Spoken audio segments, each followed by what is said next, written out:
অবিনাশবাবু, এই পলাশের ব্যাপারে নতুন খবরটা জানতে পেরেছেন? পলাশের আবার কি নতুন খবর আছে শুনি?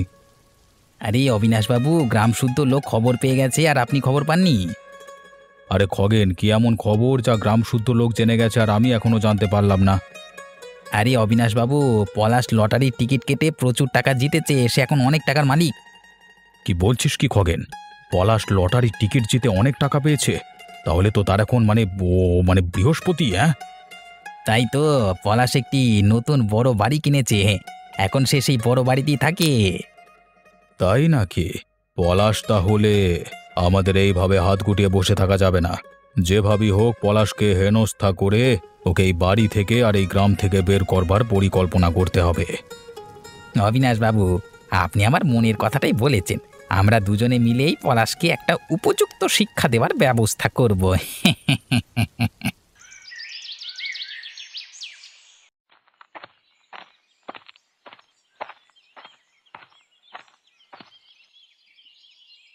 পলাশ, অপলাশ, কোথায় আছো?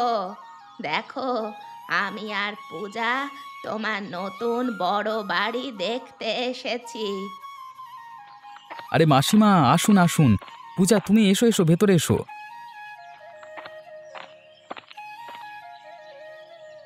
বাহ বাহ, খুব সুন্দর ঘর তোমার, বেশ বড় সড়ো আর সাজানো গোছানো। আমার তো খুব ভালো লেগেছে। আরে মাসিমা, সবই আপনাদের আশীর্বাদ। নইলে এই বড় বাড়ি কিনবার ক্ষমতা কি আমার থাকতে পারে বলুন? আমার আশীর্বাদ সব সময় তোমার মাথার ওপর। আসলে তুমিও তো খুব ভালো ছেলে, তাই ঈশ্বর তোমার দিকে মুখ তুলে তাকিয়েছেন। আসলে আমি ভাবতেই পারিনি যে আমার লটারির নাম্বারটা লেগে যাবে। আমার ভাগ্য ভালো এবং ঈশ্বরের কৃপায় আমি লটারির টিকিটটা জিতে যাই। তাই প্রথমে এই বাড়িটা কিনে ফেললাম।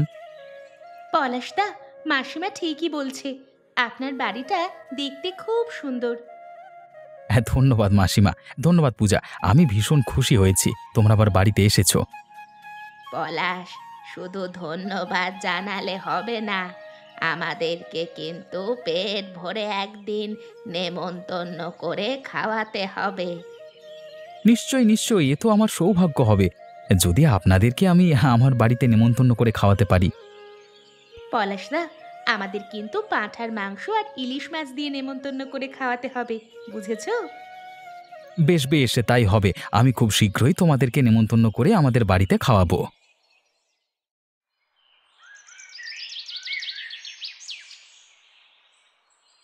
এই শুনছো, এই নাও তোমার চা আর মুড়ি। ও আচ্ছা আচ্ছা, দাও দাও দাও দাও। বলছিলাম যে আমার মনে কেমন যেন একটা ভয় কাজ করছে, জানো? লতা, কি ব্যাপার বলো তো? তোমার মনে কি এমন ভয় বাসা বেঁধেছে? বলছিলাম যে আসলে যে হারে বৃষ্টি হচ্ছে গত কয়েকদিন ধরে, আমার আশঙ্কা যদি বন্যা হয় তাহলে তো আমাদের ফসলের অনেক ক্ষয়ক্ষতি হয়ে যাবে গো। হ্যাঁ লতা, সে কথা অবশ্য আমার মনেও আছে। তুমি ঠিকই বলেছ। আরে বিশ্বাস করুক বা না করুক, বেশি বৃষ্টিপাত হলে কিন্তু এই গ্রাম বন্যায় ভেসে যাবে। ঠিক বলেছ তুমি, ঈশ্বর যেন আমাদের সকল গ্রামবাসীদের বন্যার হাত থেকে রক্ষা করেন। লতা, তোমাকে একটা কথা বলবো বলে ভুলে গেছি, জানো? কি কথা বলতে চাইছো যে তুমি আমায় বলতে ভুলে গেছো? ও আমাদের পলাশের কথা। সে লটারিতে অনেক টাকা পেয়েছে। ও, তাই নাকি? এ তো বেশ ভালো কথা। শুধু তাই নয়, ও একটি বড় সুন্দর বাড়িও কিনেছে। বাহ, পলাশের এই খবরটা শুনে আমি ভীষণ খুশি হলাম। একদিন দুইজনে মিলে চলো না, পলাশের বাড়িটা থেকে ঘুরে আসি। নিশ্চয়ই নিশ্চয়ই যাব পলাশের বাড়ি তোমাকে নিয়ে। তবে তার আগে ফসলের বিষয়টা নিয়ে একটু ভাবনা চিন্তা করতে হবে। মানে এমনি মুষলধারে বৃষ্টি অব্যাহত থাকে যদি, তাহলে